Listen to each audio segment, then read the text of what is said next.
Hello friends, welcome back to my channel Chakde with knowledge. Chakde with knowledge में हम आपका एक बार फिर से हार्दिक स्वागत करते हैं। आज हम बैंक के एम्प्लॉइज के लिए एक खुशखबरी लेके आए हैं। कैनरा बैंक के एम्प्लॉइज को इंसेंटिव के रूप में 15 दिन की सैलरी एक्स्ट्रा मिलेगी। ये एक्स्ट्रा इंसेंटिव उनको प्रॉफिट लिंक्ड इंसेंटिव स्कीम के अंतर्गत मिलेगा। ये स्कीम 11th बाइपार्टाइट सेटलमेंट में अनाउंसमेंट की गई थी। पीएलआई स्कीम को हम आपको डिटेल में समझाएंगे। उससे पहले बता दें कि कैनरा बैंक का रिजल्ट डिक्लेयर किया गया है और एम्प्लॉइज को मिलेंगे पीएलआई स्कीम के अंतर्गत पूरे 15 दिन की सैलरी।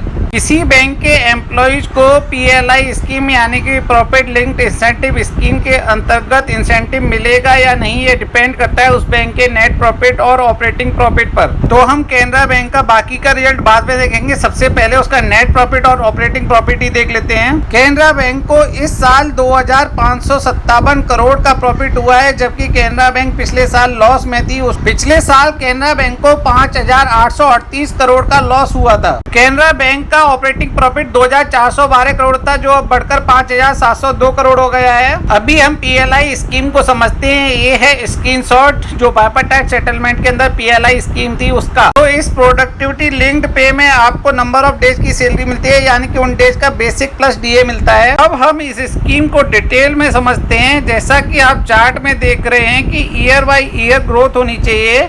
तो सबसे पहला आता है पॉइंट ऑपरेटिंग प्रॉफिट का। अगर ऑपरेटिंग प्रॉफिट 5% से कम होगा तो आपको इंसेंटिव नहीं मिलेगा, लेकिन अगर आपका ऑपरेटिंग प्रॉफिट 5 से 10% के बीच होगा तो आपको 5 दिन की सैलरी मिलेगी, यानी कि इस सैलरी में बेसिक और डीए 5 दिन का आपको पेमेंट होगा।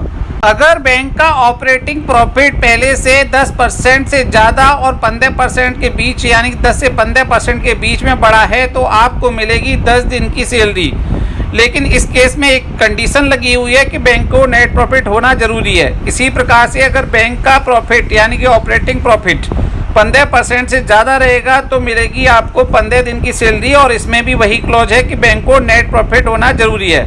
सिर्फ शुरू के 2 स्लैब्स यानी कि 5% और 5 से 10% वालों में कोई भी कंडीशन नहीं है। लेकिन 5% से कम ऑपरेटिंग प्रॉफिट होने पे तो कुछ मिलना ही नहीं है, यानी कि 5 से 10% का जो ऑपरेटिंग प्रॉफिट बढ़ेगा वहां पर आपको 5 दिन की सैलरी मिलेगी, यानी कि आपको नेट प्रॉफिट हो या ना हो उसके बावजूद भी ऑपरेटिंग प्रॉफिट के 5 से 10% के बीच बढ़ने पर 5 दिन की सैलरी मिलेगी। लेकिन अगर बैंक का ऑपरेटिंग प्रॉफिट 10% से ऊपर है यानी कि लास्ट के 2 स्लैब्स, तो उस केस में नेट प्रॉफिट का होना जरूरी है अगर आपको 10 दिन या 15 दिन की रेस्पेक्टिव सैलरी लेनी है। तो अगर सपोज करो कि नेट प्रॉफिट नहीं होता है और ऑपरेटिंग प्रॉफिट 10% से ऊपर है तो भी आपको सिर्फ 5 ही दिन की सैलरी मिलेगी। कैनरा बैंक के सभी एम्प्लॉइज को इंसेंटिव मुबारक हो। आगे हम कैनरा बैंक का फर्दर रिजल्ट डिस्कस करते हैं। बैंक की नेट इंटरेस्ट इनकम 18.57% बढ़कर के 24,062 करोड़ हो गई है। नॉन इंटरेस्ट इनकम 40.75% बढ़कर के 15,285 करोड़ पर पहुंच चुकी है। कैनरा बैंक का ग्रॉस एनपीए 60,288 करोड़ है और उसका नेट एनपीए 24,442 करोड़ है। ग्रॉस एनपीए टोटल का 9.93% है, वही नेट एनपीए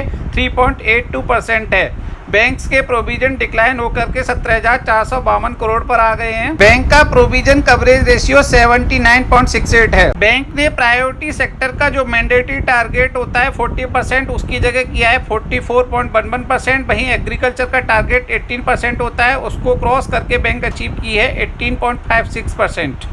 कैनरा बैंक के एम्प्लॉइज को एक बार फिर से मुबारकबाद। सभी साथी जो कि अन्य बैंकों में काम करते हैं, ऑल द बेस्ट। आपकी बैंक का भी ऑपरेटिंग प्रॉफिट बढ़ जाए और अच्छे टर्म्स में बढ़े, वहीं नेट प्रॉफिट भी हो तो आपको भी कुछ मिले। अब इस गुड न्यूज़ को लाइक करना ना भूलें और अपने दोस्तों के साथ शेयर कर दें। हमारे चैनल को सब्सक्राइब कर दीजिए प्लीज़ और नोटिफिकेशन बेल को क्लिक कर दीजिए। Thank you so much.